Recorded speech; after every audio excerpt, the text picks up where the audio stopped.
Hey, my name's Matt Williams. I'm a Los Angeles-based filmmaker. You wanted me to And I keep missed my going. You said mark. you wanted me to shorten it up, and Yeah. that's me shortening it up. I know, but I thought That's my me was giving my the friend. bare amount of information.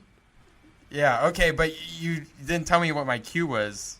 So I You're was just supposed to know. I was just supposed to know that you were going to stop talking at that moment. Okay. So this is mostly what the podcast is about, and then at some point we get into movies and stuff like that.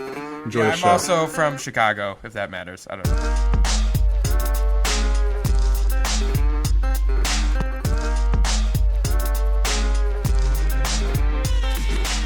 Well, first, really quick, I just want to say this is my first completely sober podcast. And Mine too. What a coincidence. and in part because I have work tomorrow, and also in part because I'm kind of just reevaluating, I think, my drinking as a whole, and just trying to get some control over that, I guess. But anyways, in terms, Went from beer to wine to scotch to or whiskey or something to and Jack to nothing. yeah, It's good. So Taking control. taking control, coming full circle. I'm still vaping. But anyways, I was thinking today at work in about changing up my lighting setup because it's kind of not always conducive to what I'm trying to do, like working in my little space that I have. I have this three-piece tungsten light kit, and I also have this six-piece, I guess, fluorescent light kit. And Okay. I first started out with the fluorescents because they're just really easy. It's you just they come with the soft boxes on them, and you can't really mess it up. But it just wasn't visually interesting enough for me. And then I noticed that we had tungsten light kits, so I was like, oh, I can do a hair light, kind of, make it look a little bit more dynamic. Because for people who don't know, they basically said, "Hey, there's this room that has this is your studio, so this is where you make your shit." All right, goodbye. Yeah, That's kind of the way you described it to me. And so as you dug through, you started finding more shit. I started finding more equipment, Yeah. this microphone I'm using right now. I didn't even know that was in there. So I just kept finding more stuff, over the course of, literally 3 months, And so I started liking these tungsten light kit more. But then the problem was I didn't have enough light for we would either have a white backdrop, or we would I would take that away and our wall was painted chroma green screen, so then I would use the green screen. The problem with the white background I noticed was that I didn't have enough lights to light the background, so I could do the three-piece kit and light the person. But then behind them, the white background would then look kind of orangish, or it would be bright around them. It would create a circular Sure. effect, but it wasn't all perfectly white. Then I tried, I'm like, well, all right, I got these. The only other lights I had were the fluorescent ones. So I tried setting up 2 fluorescent soft boxes on either side. But then the problem is now, you're mixing light. And so Right. I would either have, depending on what my white balance setting was, the person would either look normal and then the white background would have a bluish hue, or the background would look normal and then the person would look orangish, or whatever. So I couldn't just get it to look right with the white background. So then I started getting all right, well, just fuck the white background. When you say white background, did you have?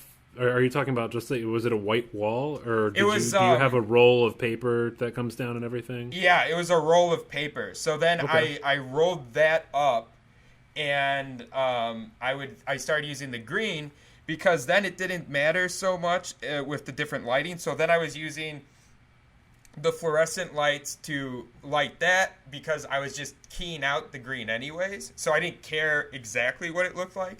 The only problem with this now is that the room isn't large enough for me to properly get far back to like create a a perfect key. What ends up happening is there's not enough distance between the person and the wall, so sometimes there'll be some green spill. Most times I can, remedy the situation with After Effects, but occasionally, when I have someone who has like blonde hair, or particularly women who have long hair that gets, wall space will be in between the strands, like that's when it gets harder to key out. So I either need a bigger room, which I'm working on that too. But you might move up. I'm having the discussion.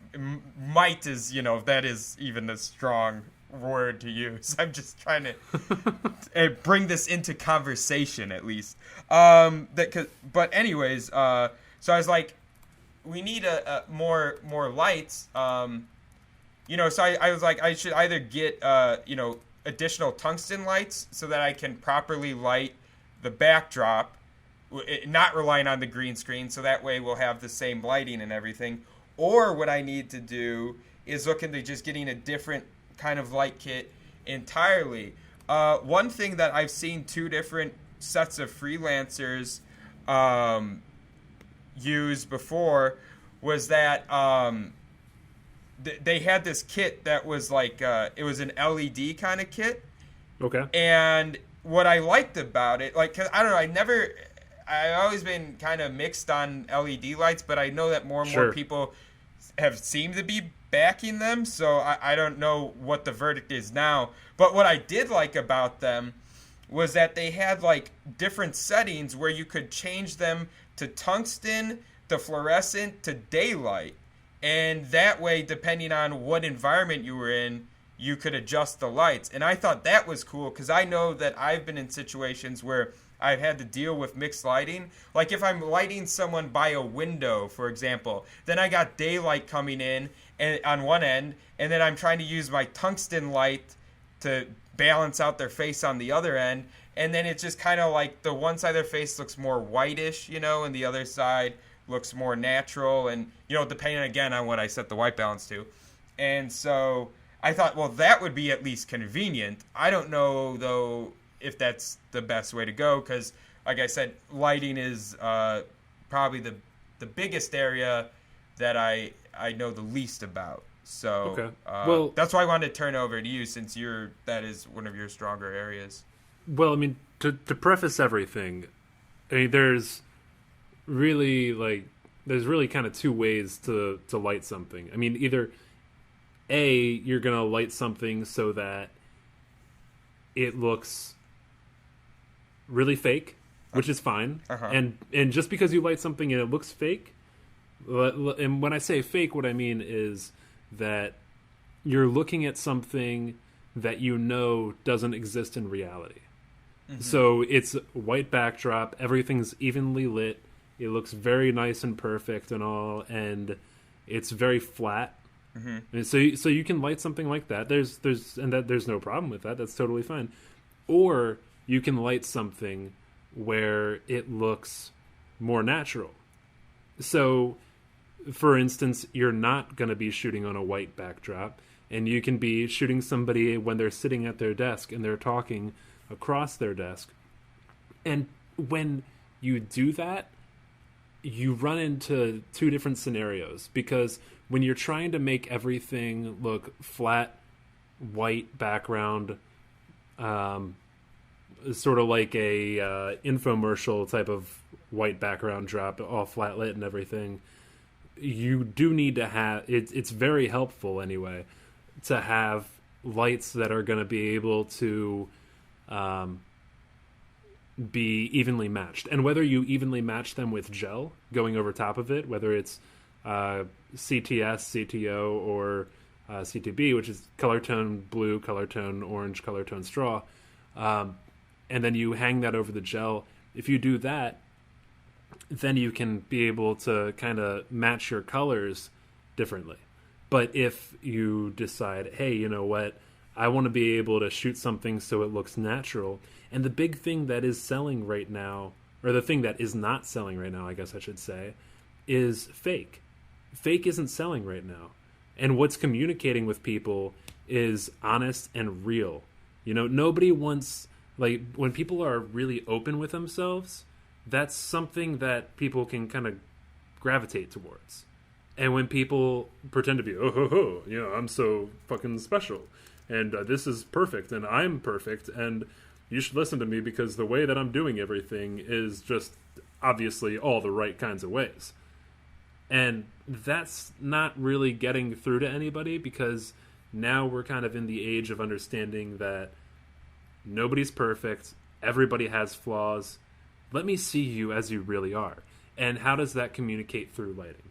Well, the way I think it communicates through lighting is that if I can light something the way that people would naturally see it, but it exposes to the camera properly, so I can recreate the way that I would see somebody sitting at their desk in a natural type of light. Now, it doesn't mean that the natural type of light has to be overhead fluorescents that just make the place look dim and dreary, like, oh my god, I want to stab myself in the face because I'm working in a cubicle. That's how I felt. Mm-hmm. What natural light can be is warm and creamy skin tones, and, you know, things that make me feel like, okay, I'm in an office setting, but I feel kind of comforted here.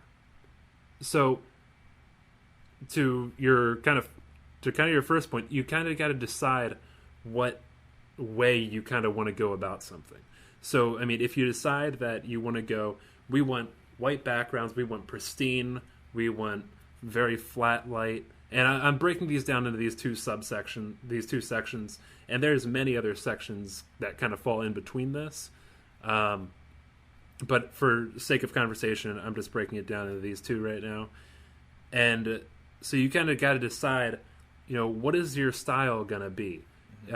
Is your style going... And it comes a lot from what the people are saying, what the people are conveying, and what style of message you're going to bring across. It comes down, like, when you light something, it comes down to the tone that the person is talking about.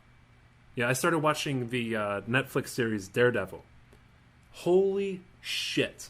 The first 3 or 4 episodes are lit so fucking good. I mean, they're driving down the street, and it's like they didn't even light anything.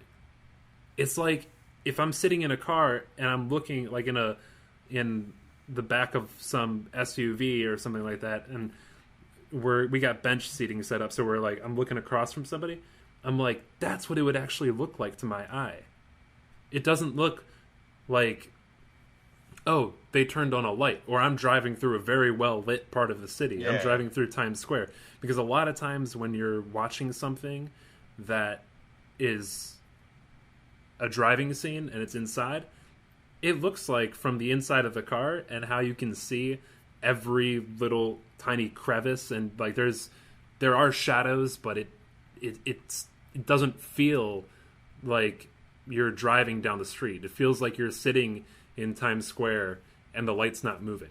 Yeah. You know what I mean? Yeah. So it goes, when you decide how you're going to light something, it's really different every time, and that's why I think a lot of really, really good DPs do not like to do TV shows. They just don't like to do TV shows, period. Because what happens is, well, you have a setting, and this is where a lot of stuff takes place, and if we're going to be doing something in this same scenario, then I'm going to light it the same way every fucking time, and that's not fun. Yeah. I don't want to light it the same way every fucking time. I want to be different and new, and that's why a lot of phenomenal DPs, not that there's not great DPs that do, you know, TV shows, but I mean, look at House of Cards. I mean, it's like they lit the entire thing just by being like, give me shadows everywhere. Mm-hmm. And that's really cool. So I know I got way off topic there, but my point is that before I think you can decide, okay, what is the proper gear for me to use on this? Mm-hmm. And it's kind of a no-brainer, but it's a no-brainer after the thought, I think. Because you decide, okay, well, I want to upgrade my gear. And this falls into all categories of upgrading any camera gear. Yeah. Because you say, oh, I want to upgrade my gear. Well, I want to get the new Canon C100 Mark II, and that's the camera I would love to have that camera right now. That's the camera I'm going for, and that'd be great and everything. And I look at that porn for me, which is B&H photo video. Yeah. And I look at it, I'm like, oh god, it'd be so good. I just drool all over it. But then I have to think about, how am I going to use this? What is my message going to be? What is the message that I need to be conveying? And does this piece of gear truly assist me in the way that I need to be assisted? So I think before you start looking at, okay, well, what am I lighting and what am I shooting? Or before you start looking at, oh, what's the newest gear? Sorry, I misspoke there. What's the greatest gear that I can afford in my budget and everything? You need to decide what gear is the best for me. Yeah. Because for all you know, the best gear you could possibly have might be, an impact light or an impact umbrella that's hanging overhead and just giving a nice, even white light over everything. Mm-hmm. Like, it could be as simple as that. It could, no, you don't have to use an impact light. You could use an impact umbrella. You could use a chimera. You could use whatever the fuck type of softbox you want to. It really does. You could use whatever, but before you decide to go into something, you need to decide, how am I going to use this? Mm-hmm. So the only real way that I think that you can know this is the gear I need, and it has to be this is the gear I need, because that's why people before they do a film or anything like that, they do tests, lots of different tests. Okay, how does this camera stack up against this camera? Does this give us the feel that we want against this? So what kind of feel do you want to go for in the work that you're going to do? And there's not a right or wrong answer to anybody except for yourself, because you can do either one and turn this into any client and they can be like, fuck yes, I want that. That's awesome. I love this.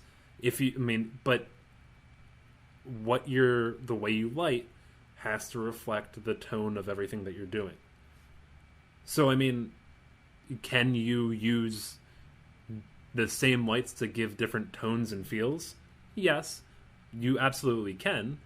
Like, I can get some Philips 360s, which are some of my favorite lights. Mm-hmm. Philips is a LED light that's a full spectrum LED, and they're fucking great. They're so phenomenal. We used them on the Illumination, Shane Hurlbutt's Illumination tour when I did that. We had them as a sponsor, and oh my god, they were just they were so sexy and so lightweight. You could just the 180s, you could just like throw them up in a corner with gaff tape if you wanted to.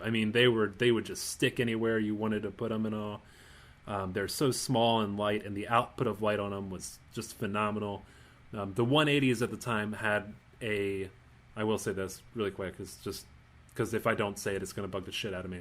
The 180s at the time did have a kind of a little artifact in the light that you could see when you held it up against the wall. And that's one of the best ways to figure out if a light is really good, is to take it, put it up against the wall, and look and see, do you see an artifact in there? And you can tell right away. And you can tell immediately if a light's going to be nice and even or not. Because if you put it up against the wall and you see a big line going through it or a square or something like that, this light is shit. Mm-hmm. I don't want this light. You can tell if you put it up against the wall and you see, okay, it's really, really hot right in this center part, and then it kind of fades off, but it doesn't really fade off until this outer portion, and then it just goes away. You know, I mean, you want to have, I mean, it depends upon what light you're going for, but if you put it up against the wall and you see it just, okay, there's no artifacts in it, so that's good, and it falls off nice and evenly, that's good. Or no, I want this hot spot right in the center.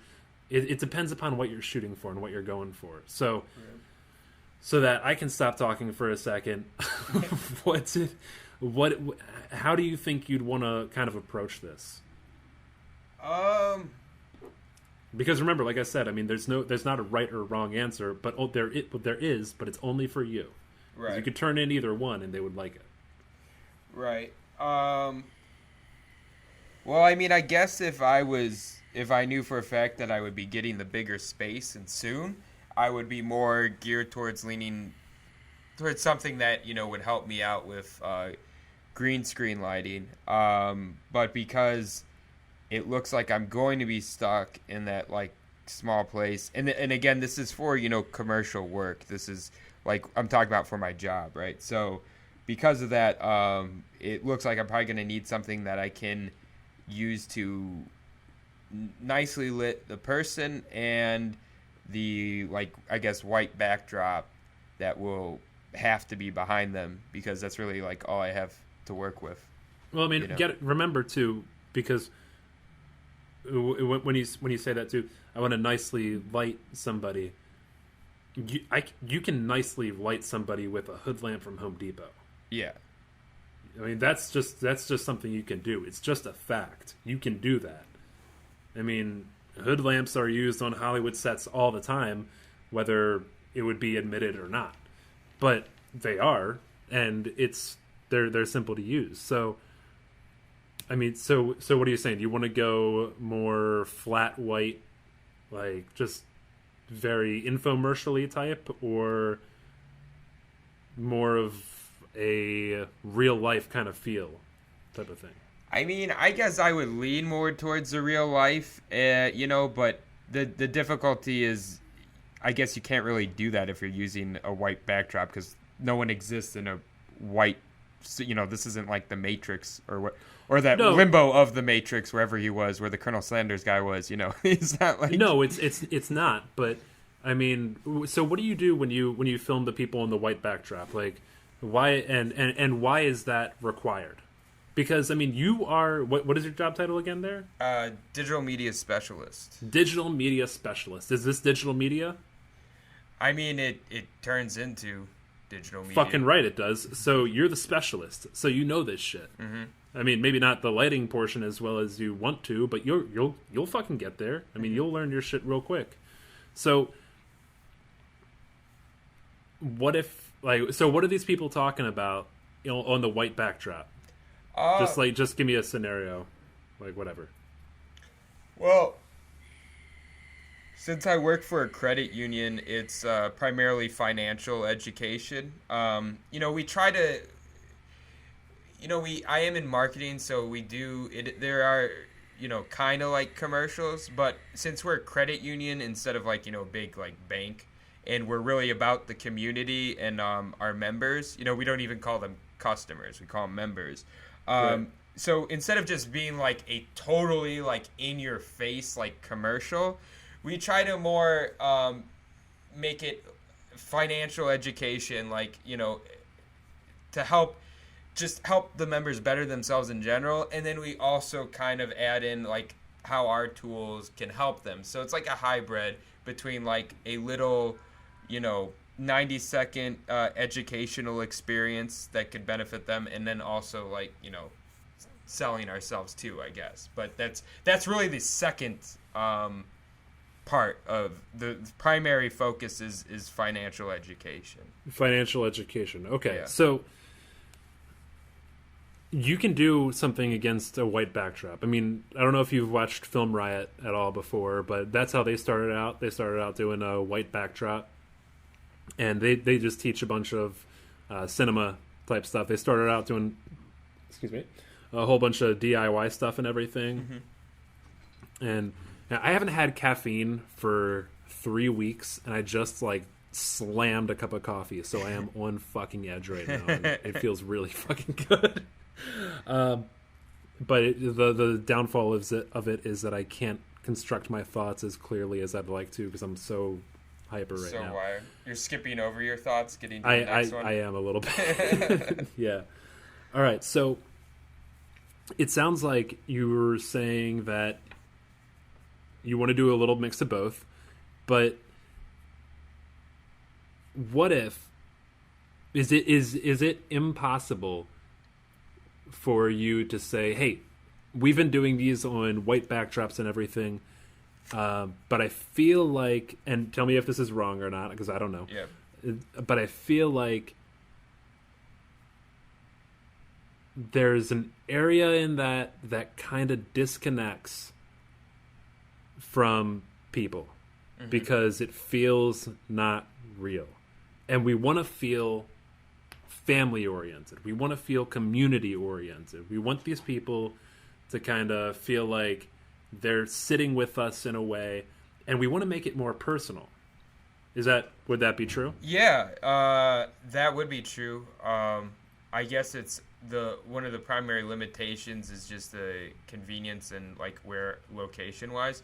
That's part of the reason why I choose the white background or the green screen, because those are both located in my studio, which I have control over the environment. I mean, are. I work in a building that has over 400 people in it, so to just pick some nice part of the building to film in and actually have like a closed down shoot would be near impossible. You guys don't have any? Do you have any boardrooms or anything that you could shoot in?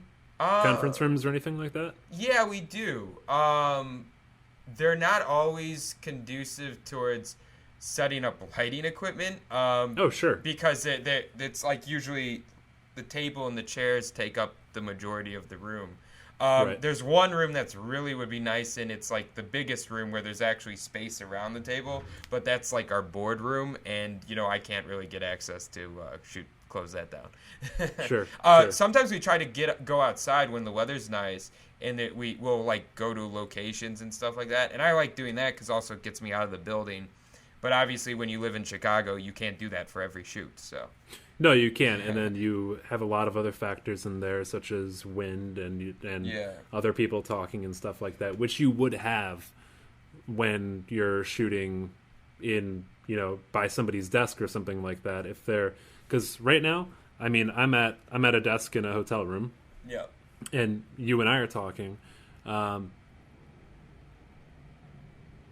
I don't know, because I know we started talking about lighting gear and everything, and now we're talking about the area in which you shoot. But it is fucking important though. Yeah. Because you can add in a bunch of B-roll and stuff like that of somebody talking about something and then showing it while being on a green screen.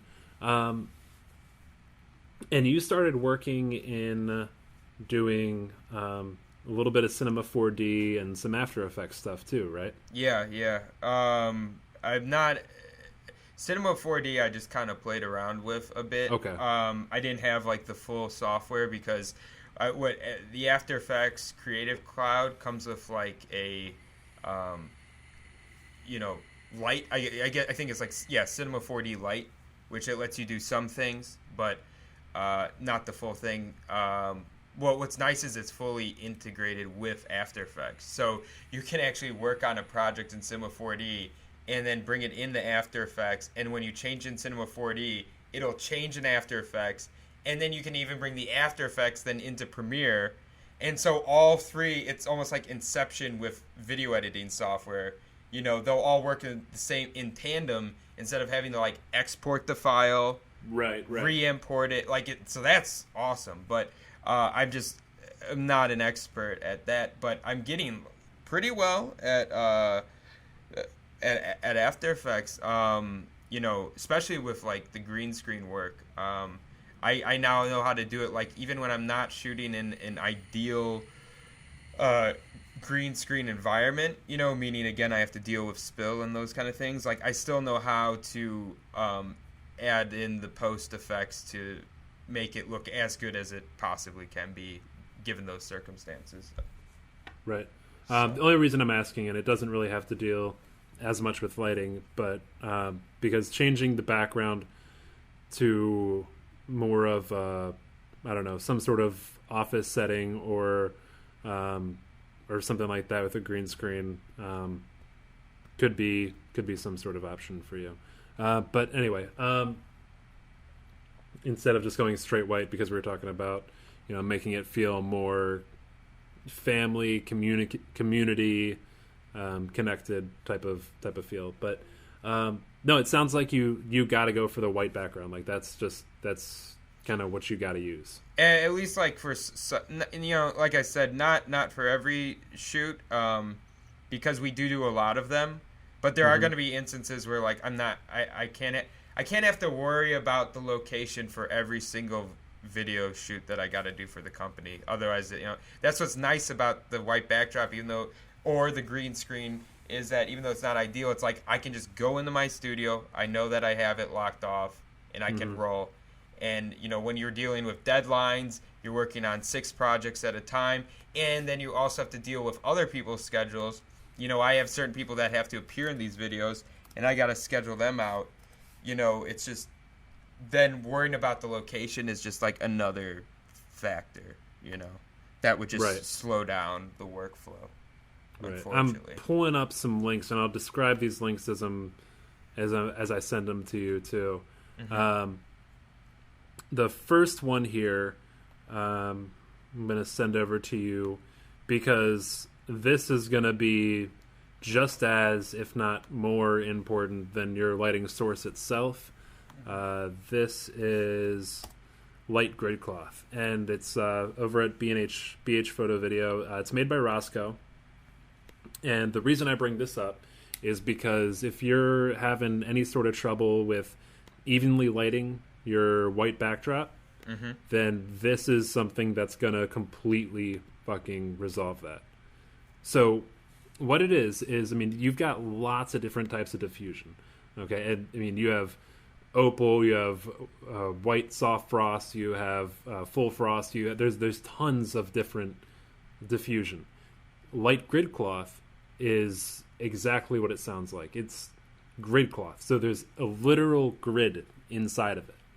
So what these fibers do is you take a light, you point it at the light grid cloth, and it hits the grid, and the light follows the trail. Here, I'll send you a photo of, you know what? No, it's actually, I'll put the link in the description for the podcast as well.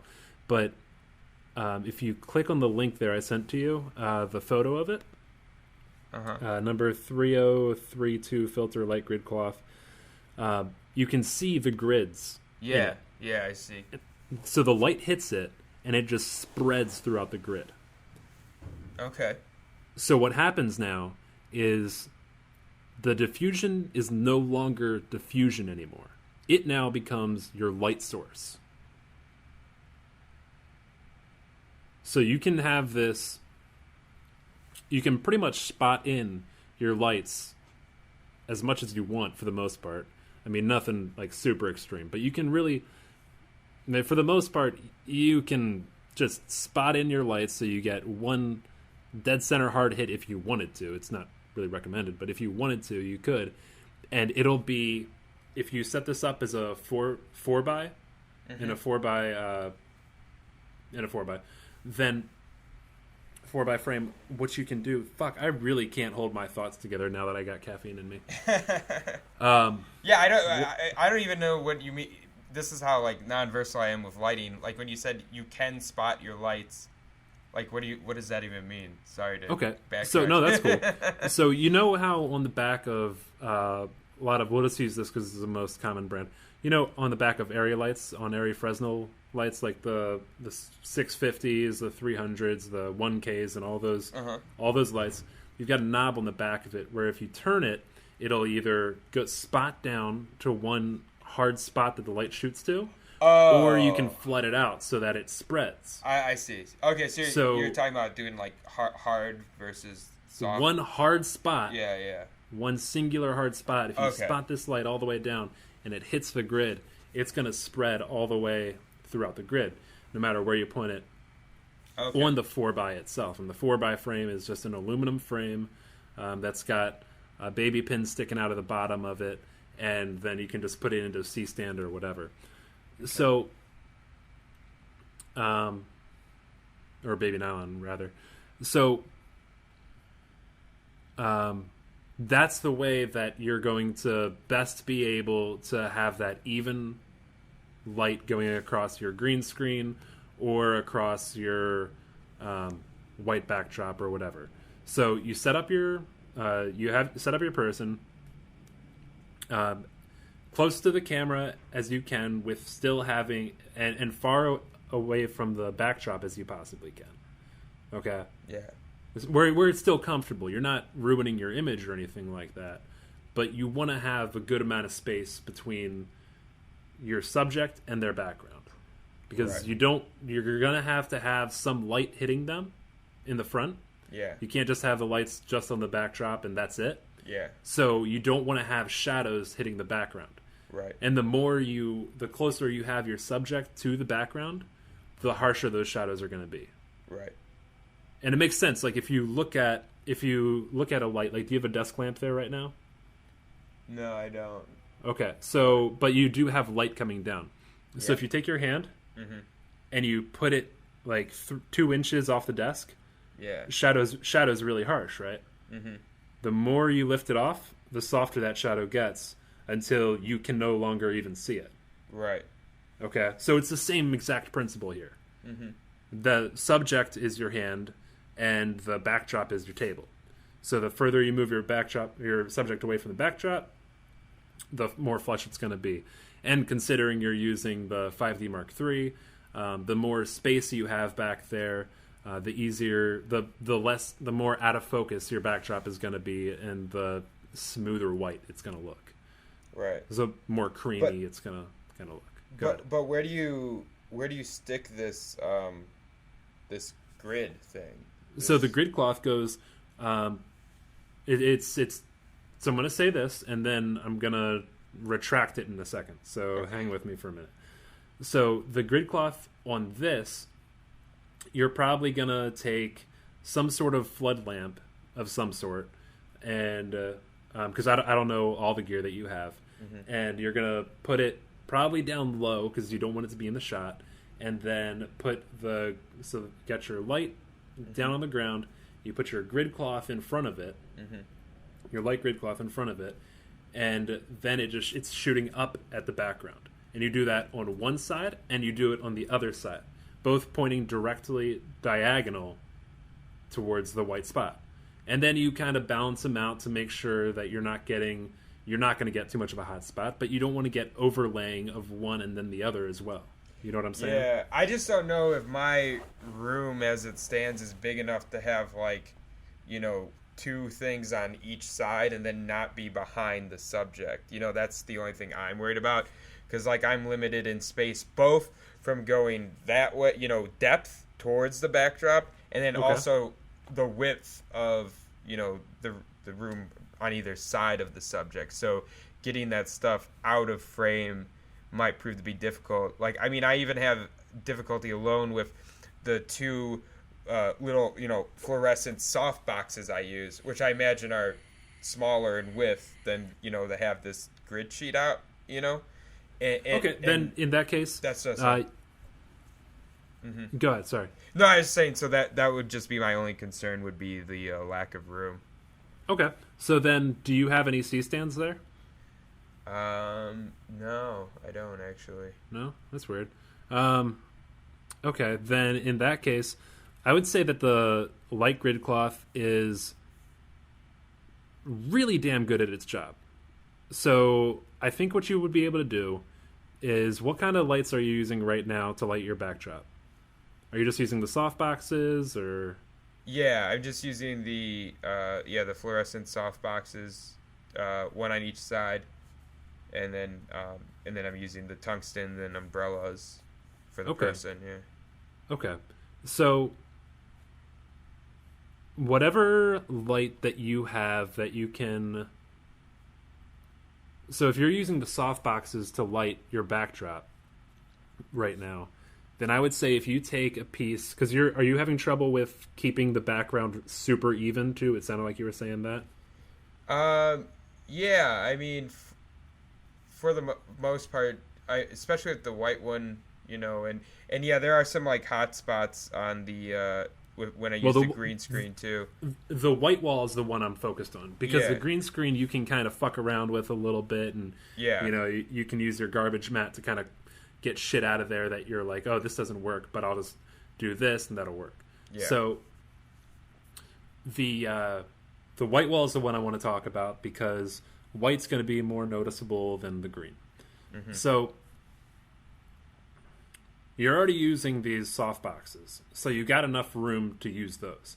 Now, maybe you don't have enough room to use the 4x, but what I would suggest is to take some of this light grid cloth and put it in front of your soft boxes, and that won't really lower the amount of light that's coming through too much, but what it will do is it'll give you an even spread to the point where you don't have to worry about having hard spots come in on the background at all. So that doesn't add any room. It adds a 1/10 of a millimeter of extra space when you hang that in front of your softbox. Or you can even rip the front of your softboxes off and put that right there because it's going to be doing a better job than what your softboxes would be doing. Mm-hmm. Okay, because it's fantastic material, and softboxes were designed to look nice and smooth on the skin. Not as much for making an even backdrop. I mean, it works like it doesn't work for that, but when you're in a tiny space, you need to diffuse and make that light look as even as you possibly can before it hits the background. Yeah. And when you're in a small space, that's kind of tough. So I would say get a roll of light grid cloth, hang it, rip off the front of your soft boxes, put this material instead over the front of your soft boxes, which you'll get some C47, some clothespins or something like that, and just stick it right onto the front of your soft boxes, and that's easy, or tiny little grip clips, zeros, and you can just do it that way. And I mean, I know you got to have some of those laying around and stuff, so I would say that's going to be kind of your first step.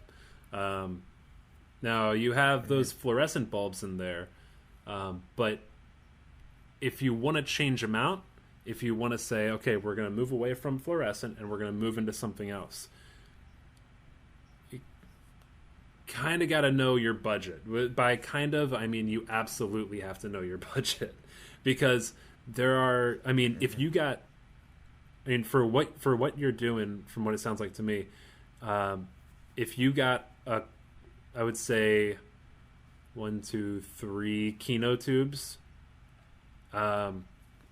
So 3 Kino flow lights, like that would be so nice and simple. And you could stick to all fluorescent lighting. In Kinos, you actually swap out the tube bulbs themselves to give a different temperature. You can get 56, you can get 32, and not everything in between, but I mean, pretty much for the most part. So that's something you could do. But I mean, it really does come down to your budget. So let's say you have the most minimal budget possible. What would that number be? Let's just throw out a number. Let's just make something up on the spot right now. And I know you don't actually know what that would be, but for fuck's sake, let's just make a number up. All right, yeah. I'd probably guess up to 2,000, and So 2,000 is like the worst case scenario of the budget you get. Yeah, if I had to guess without even speaking with my manager. Fuck me. Okay, that's quite a bit higher than I thought. Okay, so this kind of turns around what I was thinking, because I was going to think that you were going to say your budget was going to be a lot lower than that. Well, I don't know. I mean, maybe I am just over ambitious. Let's say 1,000, just in case, for Okay. playing it safe, I guess. Sure, Let's sure. go half that. Okay, so got 1,000. I would say if you have 1,000. So what is your current light setup right now? Because I've never been to your studio before or anything like that, and I'm just gonna, as you're saying this, I'm just gonna be typing this out. So sorry, listeners at home, you're gonna have to listen to me type. But what is your current setup of the lights that you have at your disposal? So the lights that I use for the people that I'm lighting, like I said, I use the 2 softbox fluorescents for the backdrop, and then I use 3 tungstens for the people. One as a hair light, so it's a smaller bulb overhead, and then I have 2 that I 2 like floodlights that I bounce off of umbrellas. And this is also why I've been having I had mentioned earlier about like the white and green screen. That was the main reason why I switched to the green screen too, because I was having that issue with the fluorescent versus tungstens not being able to white balance properly for using both of those in the same room. So I found with the green screen, I was just able to drop out the background and place it with something completely fake, and therefore the lighting didn't matter for the background as much. But like I was saying too, the room's kind of small, so I'm having issues with green spillover. So I figured I probably do have to switch back to this white backdrop, but I know that using this mixed light setup will not work for that. Or at least I don't know how to make it. I guess with gels, like you said, I could get gels, but I've never really worked with gels, so... Oh, dude, you should. You really should. Because there's so much shit that you can do with gels. So what would you can color match all of your stuff. Not all of it, but for the most part, you can color match a lot of your shit to the different bulbs that you have. I'd be willing to bet that if you did purchase just gels, and let's say your budget was $500, then I would say, and this is kind of a negotiation for your budget, just say, okay, my budget's $500, then I want I would get quarter CTB, half CTB, and full CTB. And that's color tone blue at a quarter, color tone blue at a half, and then color tone blue at a full. And each one of those is going to be it's just more blue or less blue to be able to color tone match. And then I'd also get a roll of I would just go for a shit ton of gel. So I would also get a roll of CTS as color tone straw, and I would make sure I get a roll of quarter, half, and full, just like the other one. And then the other thing I would want to get is minus green and plus green in the same fashion. And I would also want to get 2-foot black wrap. And black wrap is basically like really thick aluminum foil that's a matte black color. And with that, you can just take it and pull a sheet out of it, rip it off, hang it, push it over top of a light, and then just kind of fold it and mold it to where you're just like, okay, this flags off the light further than what my barn doors will allow. And you can use that on all your stuff. Now, they also make 1-foot black wrap too, but I mean, if you have the choice, then you go for the 2-foot because it just gives you more control. But now, in terms of the gels, so I'm assuming you use the blue gels for the tungsten to match them to the fluorescent. Is that because tungstens are warmer, so the blue gels make them cooler? Yes. Is that? But I say get a quarter, a half, and a full, because maybe you want the lights that are on the subject to be a little bit warmer. You know what I'm saying? Because maybe you don't want them to be completely maybe you don't want your light to be all the same color, and you want it to be a little bit warmer to bring out a warm skin tone, but it depends upon the person's skin tone. And skin tone is everything. It really, really is. Oh, so it allows more versatility. So that, because then everything's not exactly black and white, or you could say orange and blue, right? That would be more fitting. There's all the layers in between.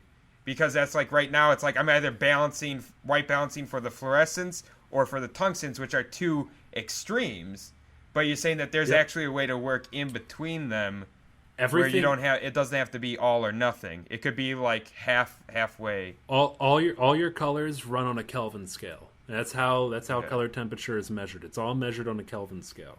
So 5600 is very blue. It's like a daylight, and 3200 is much warmer, and you want something that is, you want a gel that's going to be able to not just limit you to one color setting. So that's why I'm saying get multiple different gels.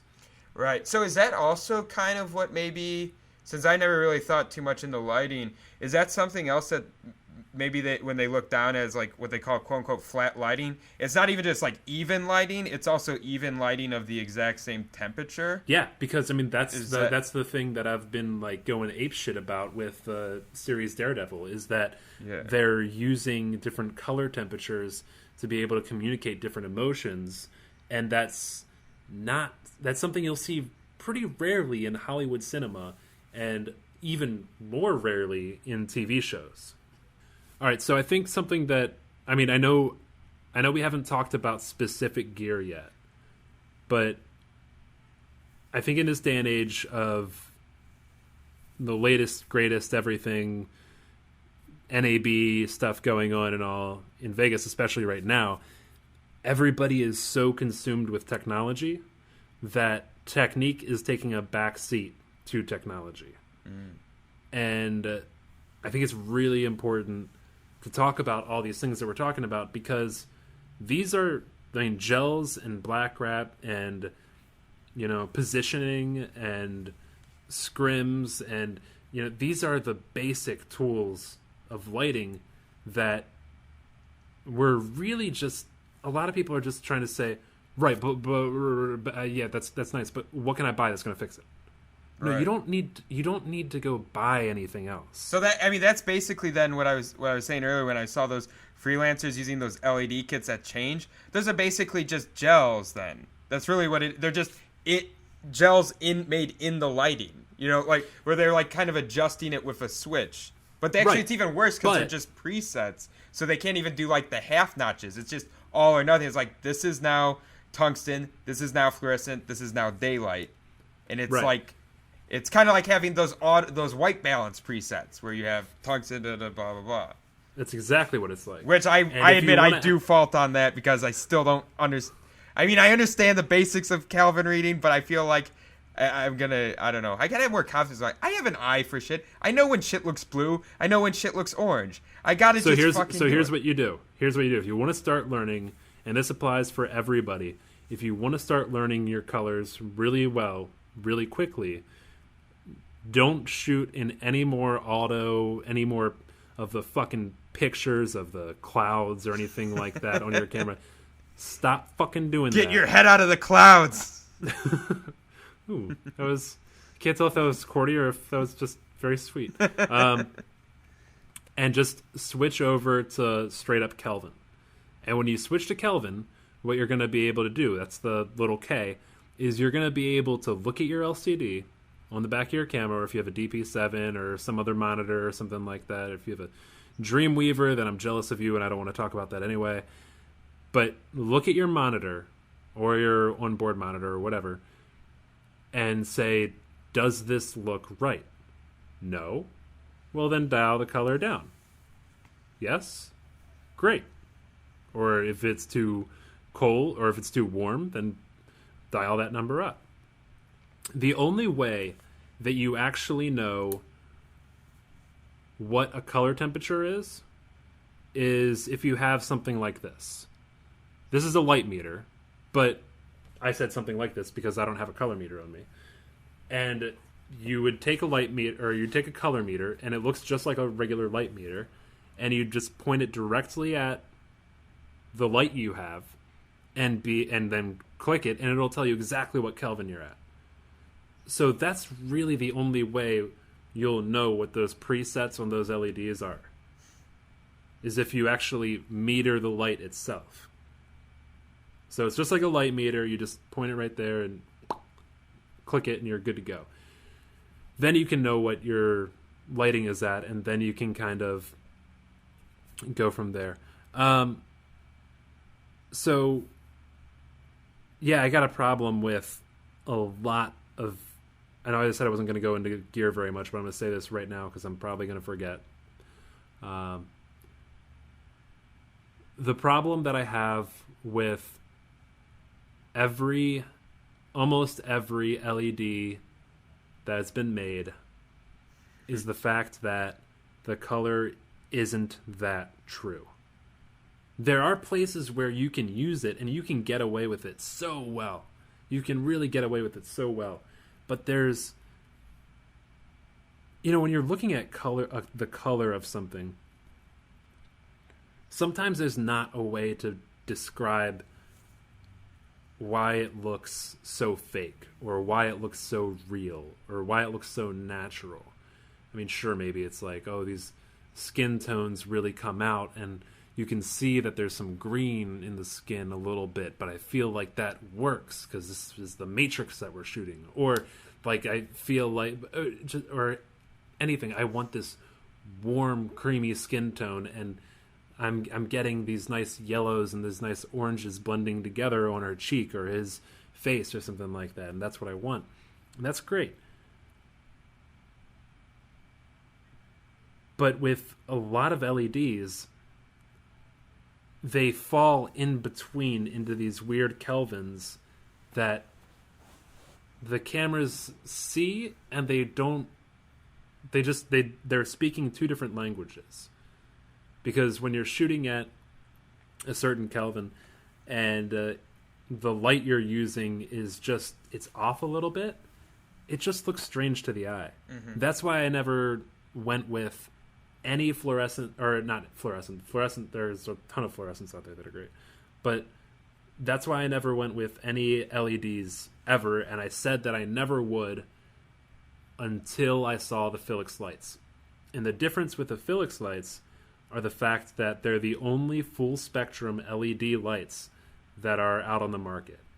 So it hits every single Kelvin as you dial up, as low as you want to go, as high as you want to go. And when your color temperature can be that accurate, that's a huge deal. Mm-hmm. That's a huge deal.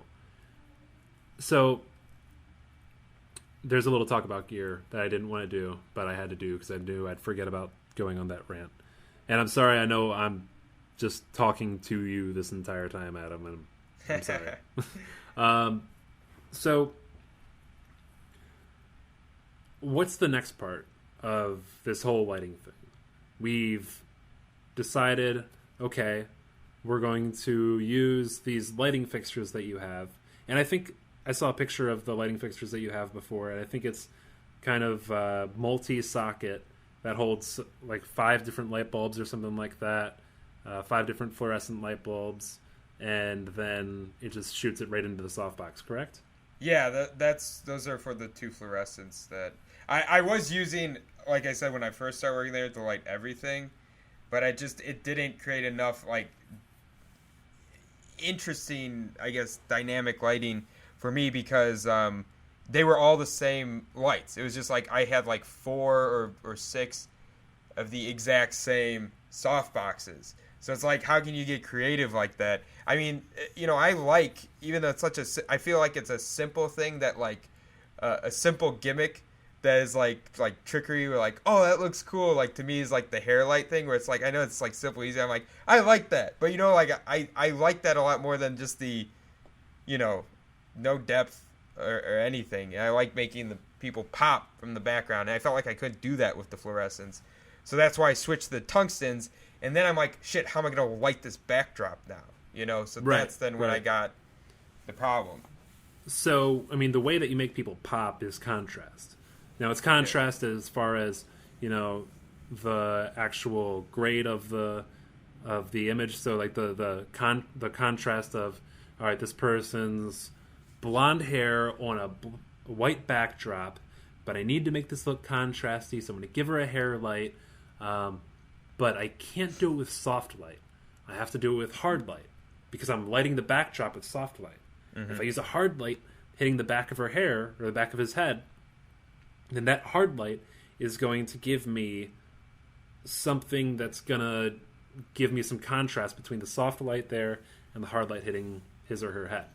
Mm-hmm. So there's multiple different forms of contrast. I think everybody kind of knows that, but I mean, it is something that kind of needs to be said. So,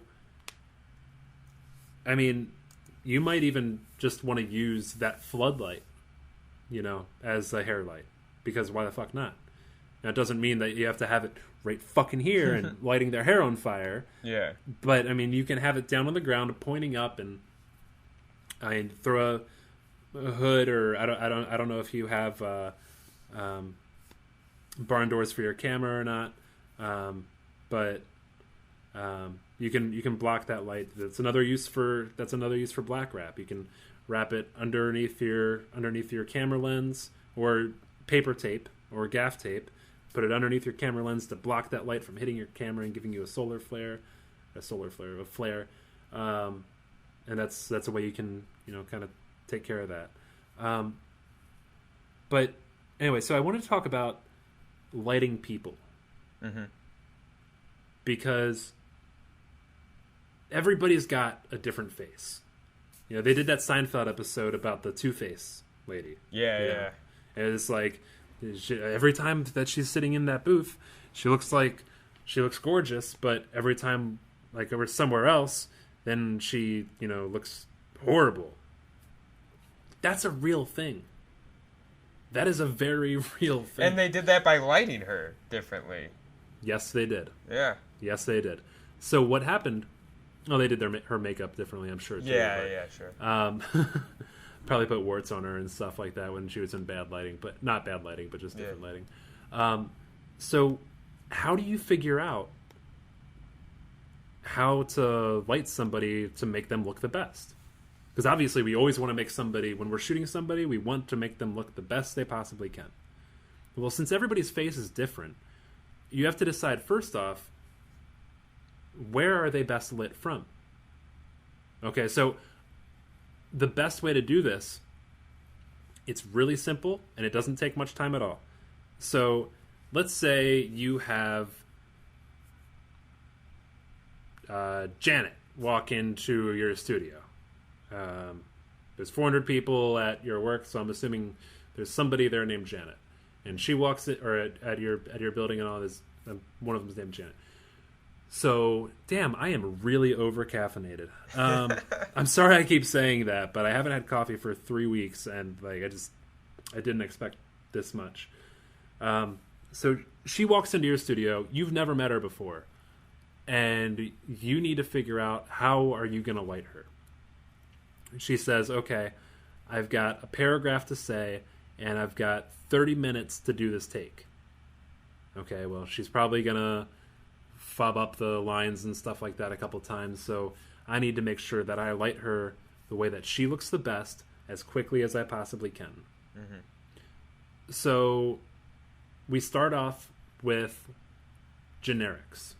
Okay, well, women usually, not going to say always, but usually look the best with a bounce or a nice soft light. So a bounce is a soft light. It's where you take whatever kind of light you want to, whether it be a 1K or whether it be a 300 or however big or small it is, and you shoot it into this material called beadboard, which is a great material to use as a bounce, and then it just reflects back. So you want to figure out where you're going to put your key by starting all the way on one side of them, and then moving the light all the way around. Mm-hmm. So if Janet walks into my studio, I say, okay, Janet, thanks for coming in. Really appreciate it. We're going to do this as quickly as possible. But before we start shooting, or before you start practicing your lines or anything like that, what I really want you to do is I just want you to stand right here in the center of the room, and I'm just going to move this light around you because I want to make sure that you look as beautiful as I can possibly make you look. All right? And what that's going to do for her is A, it's going to calm her nerves down. B, because everybody's nervous. Everybody who's not in front of a camera for long periods of time gets nervous. I mean, you pull up a FaceTime or a Skype or something like that, and a lot of times you end up looking at yourself more than you're looking at the other person because you're just like, do I look okay? Do I look all right? Am I fine? And that's talking with friends and family. Mm-hmm. You step in front of an actual camera lens in a studio, it's intimidating. It doesn't feel very good. But once I know that my cinematographer is going to make me look the best I possibly can, and you tell them, this is my job to make you look as beautiful as I possibly can, and you're going to look fantastic. But I just need a little bit to be able to make sure that you look great. So go ahead and stand on this X, and just put a little piece of gaff down, or 2 pieces of gaff down on the ground. They stand on the X, and you have your soft light, whether it's an umbrella or whatever it is, and you have your camera right in front of them where you want it. So you have your subject, your camera, and then you have your light off directly 180 degrees out from their face, looking out to their right or their left. Okay?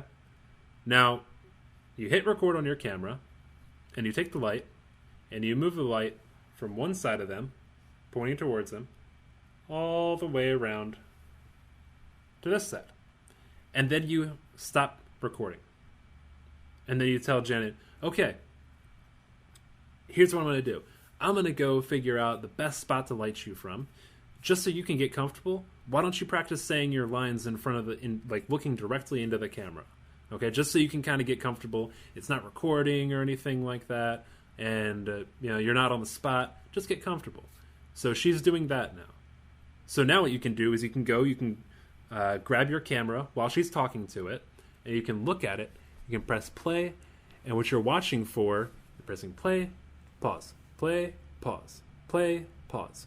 And you might have to, it'll take some time at first, but what you'll be able to find is, well, she looks really good over here, but over here, that just doesn't look very good. And it might be straight on. Usually it's not straight on. Usually it's better lit from one side or another. So then, if you find something that works really well, like I said, we work generic to specific. So if you find something that works really well, you say, okay, when I lit her about, 70 degrees off up here, this is where she looked the best. So rewind, go back. Okay, I like the light right there. That looks great. So then I'd take the light, I'd set it right there, and then I'd take the umbrella or whatever I had on it, and I'd rip it off, and then I would do it again. If I had a good amount of time, I would do it again. I'd move it all the way around as a hard light, and go back and look and see. Be like, okay, I like the soft light better, or I like this spot on the hard light better. Because maybe she looks great when the light's off to her left side at a certain degree with a soft light. But maybe on her right side, she looks even better with a hard light. So you gotta take some time to kind of figure out where they look the best from. And after you do it a couple times, you'll figure it out so quick. You'll see it and you'll be like, I just gotta watch it one time. That's the best spot. Put the light there. Okay, now let's try it with a hard light. So you mark your tape spot down where your soft light's at. A little piece of tape, just put it down. This is where she looks best lit with her soft light. Now go around, rip that umbrella off, or remove the bounce, turn the light around, and then do the same thing with the hard light. Okay, no, she looks better with the soft light. I want to stick with the soft light. So you stick with the soft light, and you know exactly where you got to put it because you have your tape mark spot. You put your light back over there at the tape mark, and now you go over to the other side, and you want a little bit of a fill. So take a little sort of book light. Book light's just a very low wattage light. It's not too strong. That's gonna give you and you bounce it. So you give it a little bit of a soft fill. And so you bounce that into some beadboard, comes back on her. Okay, things are looking good. Now we want some dimension. Now we want some depth. You take that floodlight, you take whatever other light you have, and put it down behind her and shoot it straight up. Now what do you have? Now you have Janet, who is comfortable looking into the camera, good with her lines, and you have your lighting set up in a place that she knows that she's going to be lit the best from. How many takes is it going to be for her to be able to know, he's lighting me the best he possibly can. He actually knows about this stuff because he's moving the light all around. I know he's not just doing it just for effect or anything like that. And you don't have to just guess and be like, well, I guess I'm putting the light here. You know, that's the spot right there. And she knows that too. So now she's going to be more comfortable when she starts giving her talk or whatever it is that she's giving. So these are all the types of things to think about before you even go into, well, I want to upgrade my gear. Mm-hmm. But how much other stuff have you actually tried to use with your gear to be able to maximize its potential? You know? So let's say, yeah, I still want to upgrade my gear. I still want to do that. Okay. Your budget's $500. Spend the money on a bunch of expendables. So get the Black Rat, get the CTS, get the CTB, color tone blue, color tone straw. And straw is still an orange-ish. And it generally provides some nicer skin tones than the CTO does. CTO's a little bit more orangey, and the CTS has a little bit more red tones in it. But it generally brings out some better skin tones than the CTO does. So get the minus green gel, get the plus green gel, and play. Just play. Go in Model Mayhem and find somebody who says, I need new headshots or something like that, and then be like, hey, I got my studio ready to go. You want to come over here? I need to do some practicing with some lighting and stuff like that. Why don't you come over? We'll do some of this. It's not that hard to find somebody who wants to have photos taken of themselves. You don't have to pay them because you'll just be like, hey, I'm going to send you all your headshots. You're giving them free headshots, but you need to give them free headshots because you need time to experiment with the gear that you currently have. Mm-hmm. If after all of this you say, I still need to upgrade my lighting kit. Okay, well, company gave you $500 and you returned, I don't know, $100, $200 of it. Because you say, you know what? I don't need this. And always do that too. I mean, no matter if it's a budget in a film or, I don't mean to be talking at you, but I'm just on a roll now. Yeah. No matter if it's a budget in a film or if it's a budget from a company saying, hey, this is how much we can spend. Take that seriously. Like, they actually did the math and they said, this is how much we can allow to spend on filmmaking. I mean, there used to be this company that Jess was working for, my wife, and they had a certain amount of budget for their art department. And you walk into their back rooms and stuff like that, and they've got like 12 hammers hanging up. They've got like 16 measuring tapes.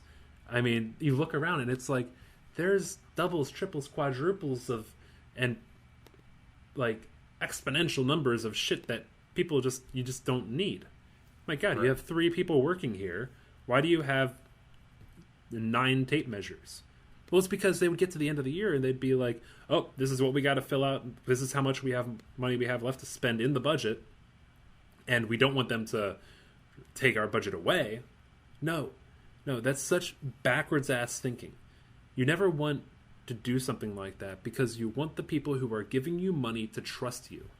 Because when you go to them and you say, we need money for this, I need to upgrade our camera, I need to improve our lighting past this point, then they trust you. Then they believe you. That's called being an authentic person. You know?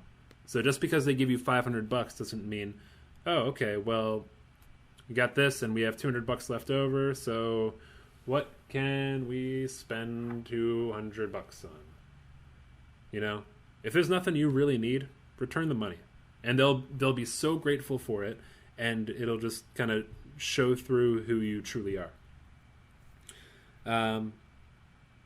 So another thing to think about when you're going towards buying new lighting is placement.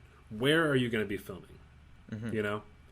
So are you going to be filming outside? Are you going to be filming strictly inside? Is it only going to be in this room, or are you going to be going other places? Do you have a drop box or a breakout box to plug into, or are you going straight into the wall? Are you going to blow a circuit?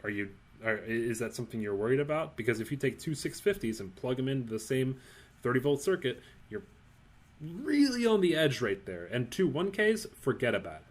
Hey, just wanted to jump in and make a correction here. I meant to say a 15 amp circuit, not a 30 amp circuit. LEDs are awesome because you can plug fucking 20 of them into one circuit and you're not going to have a problem.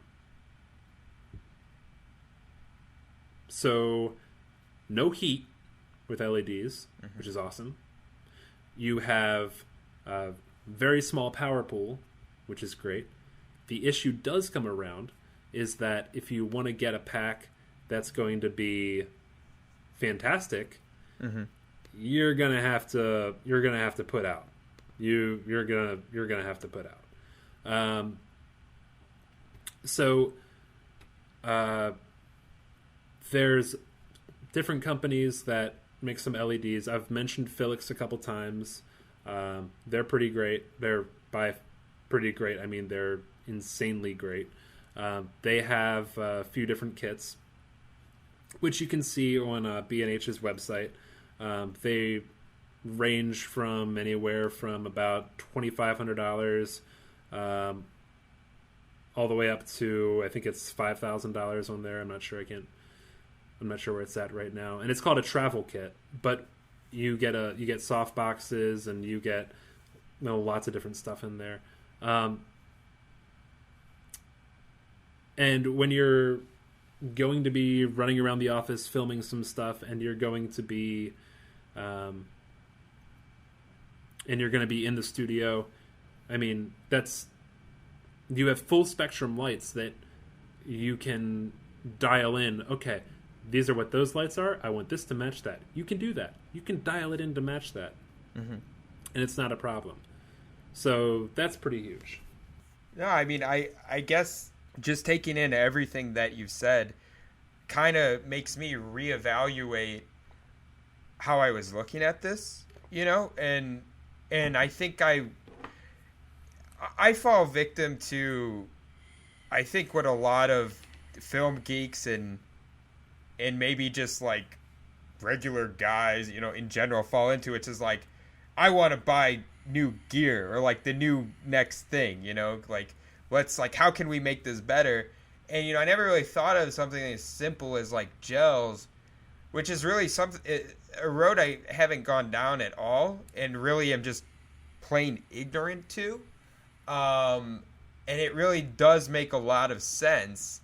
And I think it's something that is a lot simpler than I've probably made it up in my head. I just, lighting in the way of like, just calibrating the color, white balance, all that stuff was something I was just by nature intimidated of because I started out as a screenwriter. But what I often forget is I've spent so much time now doing production. I mean, I've been working for this company for over a year now that I'm still going into this naive mindset where it's like, I've grown as a filmmaker a lot over this course of a year and even more. And I think I actually know a lot more about this stuff than I'm willing to let myself know. So I just brushed off those things as like, because that's how I originally saw them, as stuff that I was ignorant to.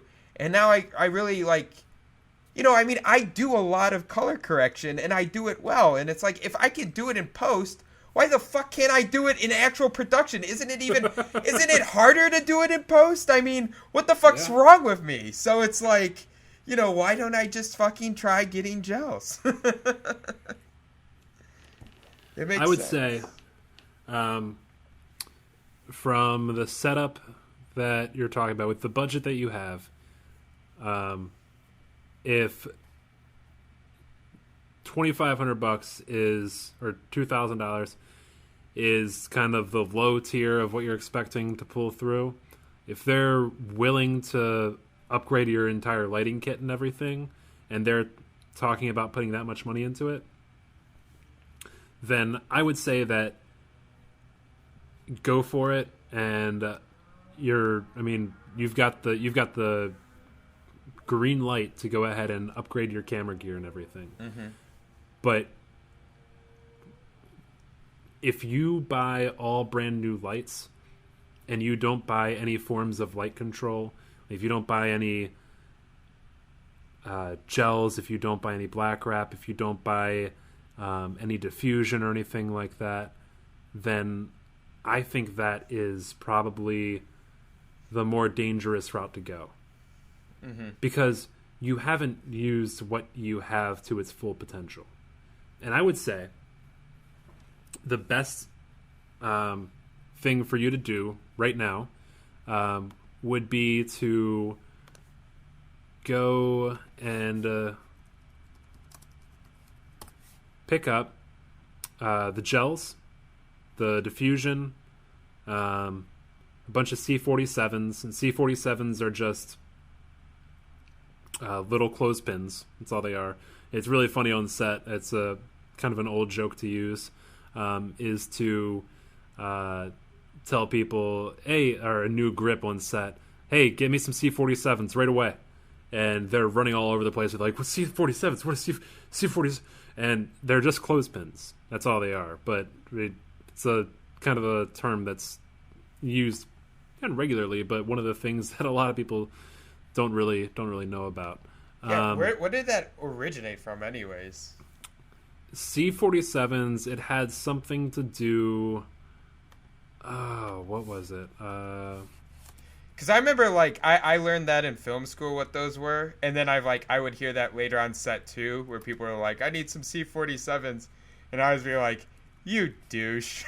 Like, yeah, you. Well, there's C47s, and there's also C74s, and C74s are actually C47s that are inverted, so you have like a longer span to kind of reach over and grab. Oh, okay. One story is that a C-47 refers to an extremely versatile type of military plane that was used during World War II. Because clothespins are so versatile in film production, they were honored with a name by returning servicemen. Which, might hold some weight to it. I don't know if that story is true or not. But it could, because there are a ton of people who go into the film industry after getting out of the military. Because when you're on set, when you're a grip, when you're a gaffer, when you're a spark, it is a lot like the military. And when I was on that illumination tour, that's what it felt like too. And we had one guy there, and just great fucking dude. Became one of my really, really close friends, especially on the tour. And his name was Larry. And Larry was ex-military. He was in the Army. And he fit in right at home. Because orders are being barked out on a set hardcore, and time is absolutely money, and it's not like you're running around trying to save lives, but you're running around trying to save people money, basically, is what it is, because the longer a day goes, the more everybody has to get paid.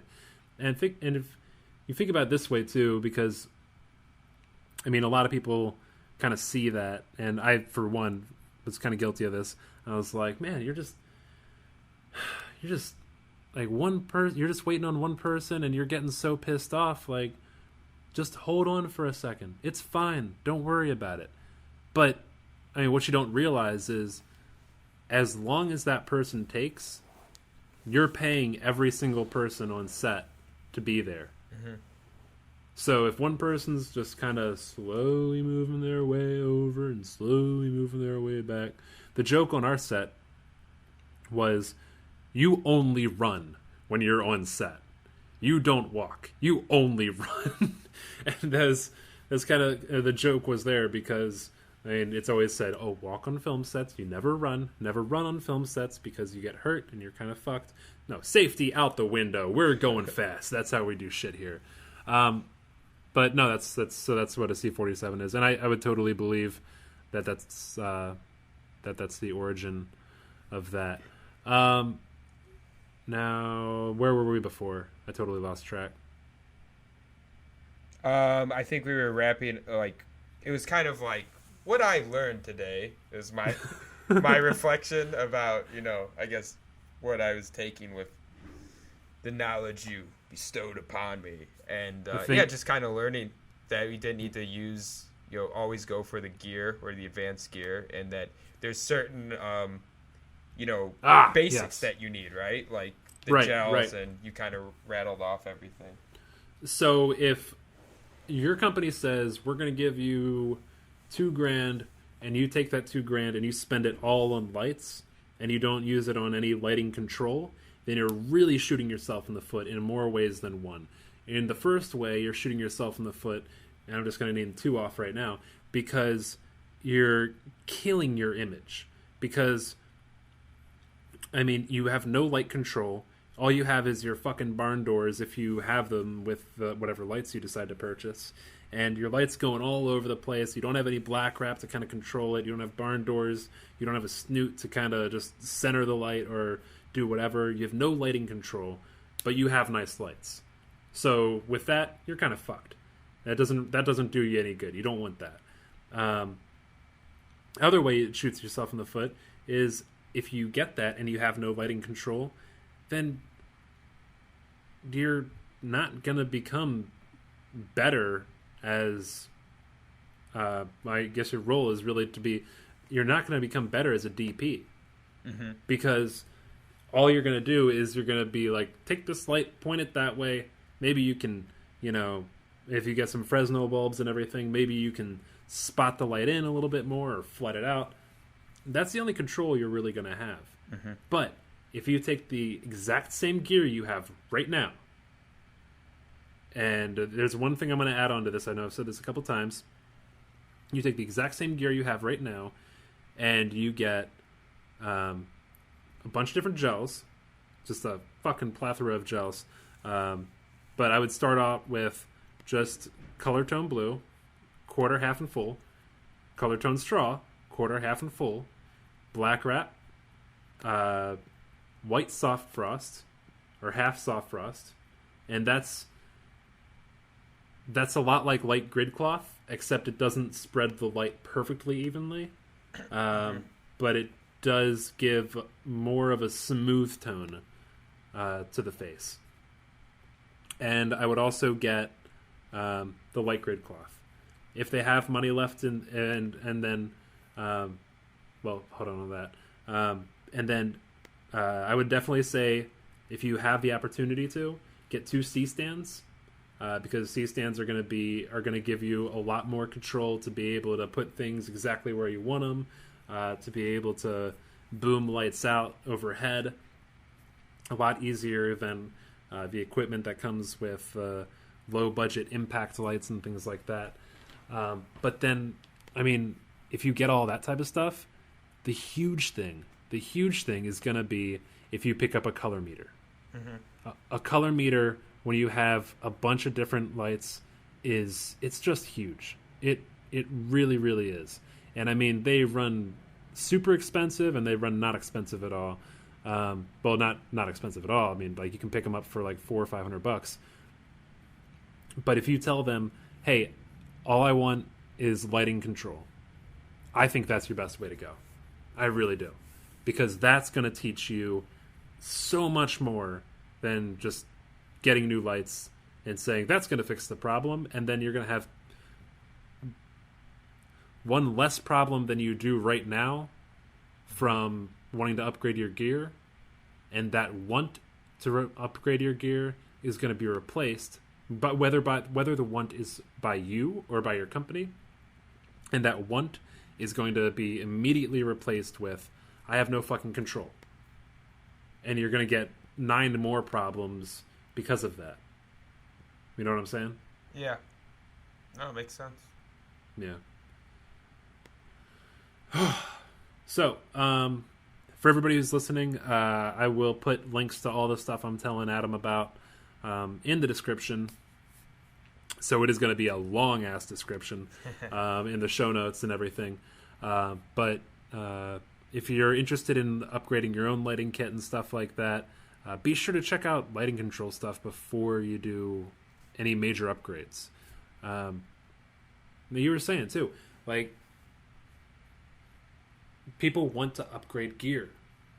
Mm-hmm. And that's another thing I'm working on in that book right now is, like, look, it's not about having the latest and greatest gear, because, I mean, it takes time to get used to a camera. It takes time to get used to it, to kind of figure out how it works in different situations and everything like that. And you're a fool if you think that you can just pick up a newer, latest, greatest camera and then just run off with it and think everything is going to be better. Yeah. It's really not. And, I mean, I think the last mistake that I saw with... There's no way that they did any camera testing for this film. There's no way. Is that the movie Dumb and Dumber 2. When they shot Dumb and Dumber 2, you watched it. It's shot in 4K because it looks so much like digital video and not like film that the second you look at it and you're just like, this feels nothing like the original. Mm-hmm. This feels completely different. And they shot it in 4K because why? Because, oh, there's a nice camera. It'll be nice camera. There's no way they did a camera test on that and looked at the old footage and said, okay, how does this compare? How does this stack up? Yeah, we're not making the exact same film as we did before. It's new and it's different, but you need there to be a connection between those two. Mm-hmm. And if there's no connection, then you kind of lose the audience. I mean, the other one was shot on film. I mean, dynamic range like fucking crazy. I mean, you get film's so beautiful, and we've never been able to replicate film and the celluloid in the same way that we replicate, or that this in. We've never been able to replicate film in digital, because when that silver just comes up, your whites just, you have such a better chance of them not blowing out because you have so many more stops of range that your whites don't blow out on film. They never blow out. I would never use that term on film. I would say that they bloom. You know, it looks gorgeous when you have whites that are blowing out, and they're supposed to in film. When you have whites that are blowing out in digital, your eye goes to them directly because it looks like somebody took in paint. They took the white paint bucket and they just clicked it on the bright spot, and it all just goes white, and it clips, and it's sharp. It doesn't bloom like it does on film. And we've never been able to recreate that. But what do? We say, you know what? We want newer, better gear. So let's do this. Let's not test. Let's... I don't know. The whole thing pisses me off. And whatever. But isn't you get what I'm saying? Some of it, too, though, that, they can keep the budget down by not using film? Like, doesn't it cost money to use? Oh, sure. I'm not saying that, like, it's not, like, it doesn't save money on the budget and everything like that. But a camera that really resembles film is any of the Canon C series. The Canon C 100, the 300, the 500, the 500, and the 300 especially. really replicate that filmic look. They do, because when you look at that, the whites don't bloom, but they're almost there. The skin tones are warmer than they are in Sony cameras and in red cameras. Red cameras, like, the big joke is the only color they don't see is fucking red. Like, the reds just don't pop like they do on other cameras. Sony and Panasonic are kind of green and pinkish a little bit. Sony pinkish and Panasonic a little greenish. We're using Panasonics on this shoot right now, and I mean, I'm seeing these green skin tones come out, and it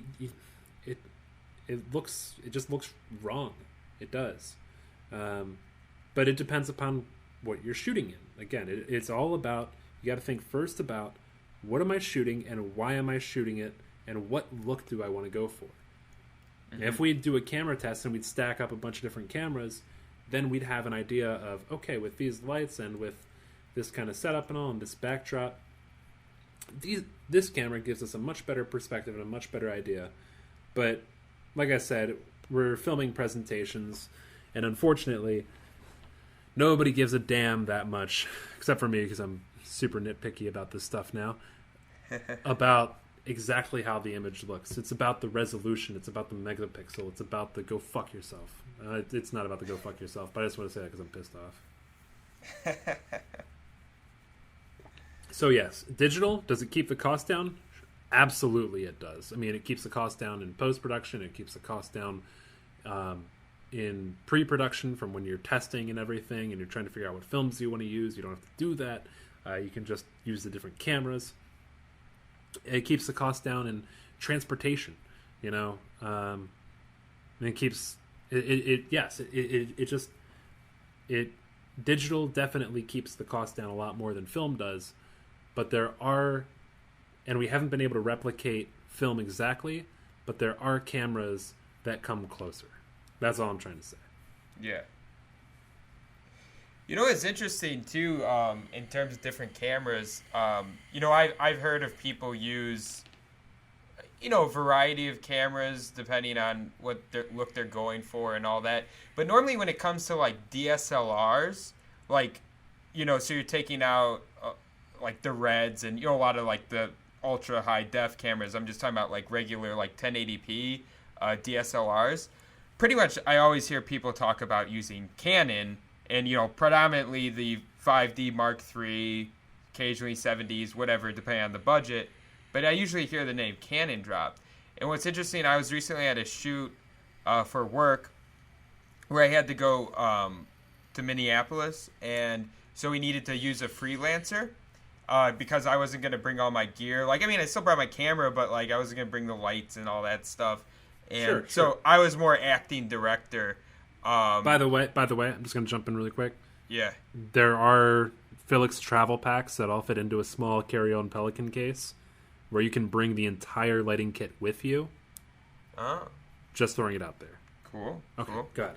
No, but it was just interesting because I liked this freelancer. Like, he seemed like a really cool guy. He seemed really knowledgeable, and it was cool to work with someone again because I haven't really done that in a long time. Normally at work I'm a one man show, so that was refreshing change. But what was interesting was that he was using these Sony DSLRs, and I can't remember which ones they were. He had, I think, a couple different ones.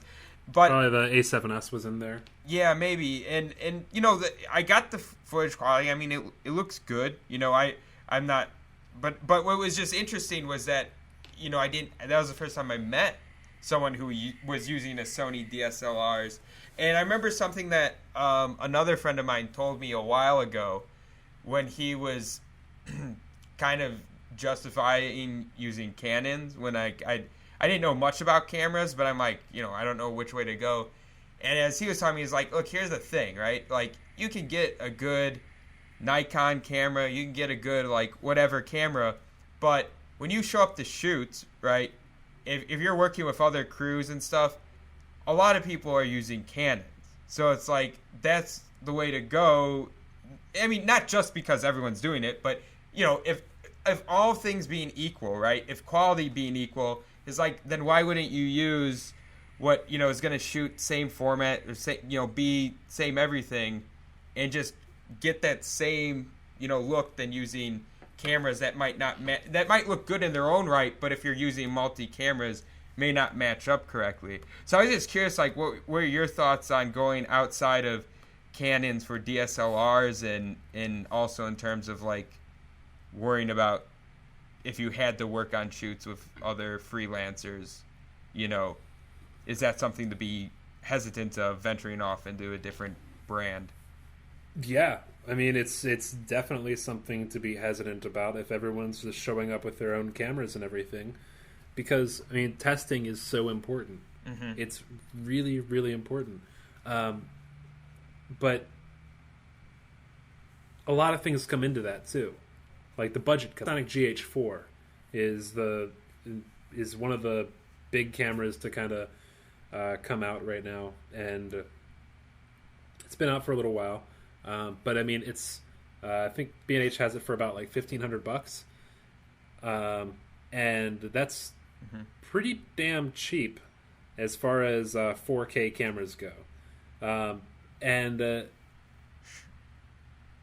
if you got a decent budget and you grab 3 of those cameras, you don't need any more than 3 cameras to do a small indie shoot. You don't need any more than 2 cameras, really. So $3,000 or even less, because you rent if you're just shooting on a budget, and you're not. My point is that there are other cameras out there that are affordable that do shoot differently than the Canons, and it's. I mean, I know Ryan from Film Riot. He shoots with the Sony A7S, and that's like the big low light monster camera that came out that goes up to 800 million ISO. It's the ISO range in that is insane, and it can just pull light like crazy. I'm gonna go do a camera test with that particular camera in a week or two here, and I was looking at some of the test footage they'd already shot, and I was looking at it. I was like, all right, so you're in the middle of the desert at night, and what are you using down here? It's like, okay, so for the campfire, we're not using an actual fire. We're using 3 candles in a fire pit, and we're not showing the fire. I was like, okay, right on. Man, that thing can really see light. What's this? Okay, so yeah, here we put some Duvetine overhead because the moon was too bright. I was like, okay. I was like, wait, what? Yeah. The moon was too bright. Was it like a full moon, big full moon now? No, it was a crescent moon. It was a crescent moon, and it was too bright. He's like, yeah, we were getting too much blue, so we had to flag that light off from our subject. And then about 300 yards away, we set up an Area M18 and just shot that straight down and diffused the shit out of that, and that ended up working as a really soft, subtle blue to come in to act as our moon. And it's crazy. It's like cameras now are so diverse that no, Canon is not the only brand, and it shouldn't be used as the only brand. Cinematographer I really respect a lot, he shoots with a GH4. Not only a GH4, he also shoots with an Arri Alexa, which is, I mean, that camera, that is way out of the indie filmmaker's budget. It's one of those cameras where you look it up and it just says, just call us if you want to see the price, because it is so freaking expensive. And he uses the Arri Alexa as his backup camera to the GH4. And he gets quite a bit of slack about that. But to your question, should you get Canon just because everybody else is getting Canon? No, fuck no. I think that's a horrible idea, because you're going to be shooting with some people one day, and maybe they'll all have Canons, and next day you'll be shooting with somebody, and maybe they'll all have Sonys. Everybody uses something different, and I think that one of the best things that you can do is just get yourself a color chart. Now, a color chart is exactly what it sounds like. It's a chart, and it's got squares of color on it. And what you can do with that is you can take that and you can put your footage side by side, so that, let's say you're shooting with a GH4 and you're shooting with a 5D Mark III, and it's like, okay, I want these colors to balance out perfectly. Now, you don't look at the scene, you don't look at the footage, you don't look at the skin tone, you don't look at anything else. You look at the fucking color chart. That's what you look at. And then by just looking at that, you can kind of move your color scheme around and everything to balance it so that those color charts look exactly the same. And once they look exactly the same, then you know, I have a color balance that works for this camera and for that camera. And color is one of the main things that's really going to give up the ghost, the fact that you're shooting with two different cameras. So, I mean, should you just get a Canon because not everybody, but a ton of people are shooting with Canon? No, I don't think that's valid at all, because GH4 is blown up, A7S is blown up. As far as DSLR cameras go, those are the main ones. The Blackmagic Cinema cameras, that thing is really hard to color balance to make it look like other stuff. Especially if you don't have a color chart. If you have a color chart, you can grade that thing up really quick. But no, I think that no, buy the camera that works for you. Buy the camera that you like and works for you.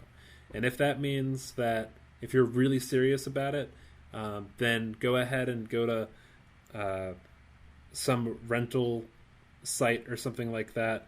Rent a couple different cameras. Just rent them out for one day and get somebody to come in and stand there and film them. For the love of God, don't film nature for your camera tests. Film people. Don't film like flowers and stuff like that. Film people. Well, I was just thinking, I wonder if it also had anything to do with like just the location. You know, if it's like a, city thing or whatever. Because like I've been thinking about it, like every time I've worked with freelancers like in Chicago, they've always had Canon cameras. And then, not that I've been all over the country working with freelancers, but then it's like the one time I encounter someone with a Sony is when I left Chicago and I went to Minneapolis. Maybe that was just a coincidence. Maybe there are lots of freelancers in Chicago that use an array of cameras, but I just find it interesting that I've only really met Canon users here, and then the one time I meet like a Sony user, it's in a different city. I wonder, is that coincidence? It's purely coincidence. I mean, let's stack them up really quick. So this one website that I really, really like a lot is called snapsort.com. And to go to, they don't endorse us at all. They don't anything like that. It's just a site that I really like to go to. And what happens is you go there and you click on compare, and it says, okay, here's the two cameras side by side, and here is the comparison of them. So I'll send you that link right there. And if we take a look at it, what's it say? Well, it says the winner is the 5. Well, I meant to do the Mark III, but either way, I put in the Mark II accidentally. Versus the Panasonic GH4 versus the Canon 5D Mark II. And it said the winner was the 5D Mark II. Well, let's take a look at it. And you know what? Actually, I am going to change that to the GH4 versus the Canon 5D Mark III. I just want to show you how beneficial of a tool this is. So there's that link. Sorry about that. And it says that the Canon 5D Mark III is the winner with a score of 93 to 59 versus the GH4. But there's you can't just take that score by itself and say, oh, okay, then that means this camera's better. No, you have to look into it, because what they do a lot here is this is a lot about photography and not nearly as much about video. So when you go down and you take a look at it, you scroll down and you see advantages of the Canon 5D Mark III, and it has things like faster autofocus. Okay, not really helpful for my video and everything. Significantly lower noises at ISO. Okay, that's beneficial. Better image quality. Better image quality. That's definitely interesting, because the GH4 shoots in 4K, which the 5D Mark III cannot do. It says it's got a larger screen by 0.2 inches, which who gives a shit? Has 2 storage slots versus 1, which, it's not really a huge deal. Better maximum light sensitivity, 25,000 ISO versus 64,000 or 6,400 ISO, which the GH4 isn't great in low light.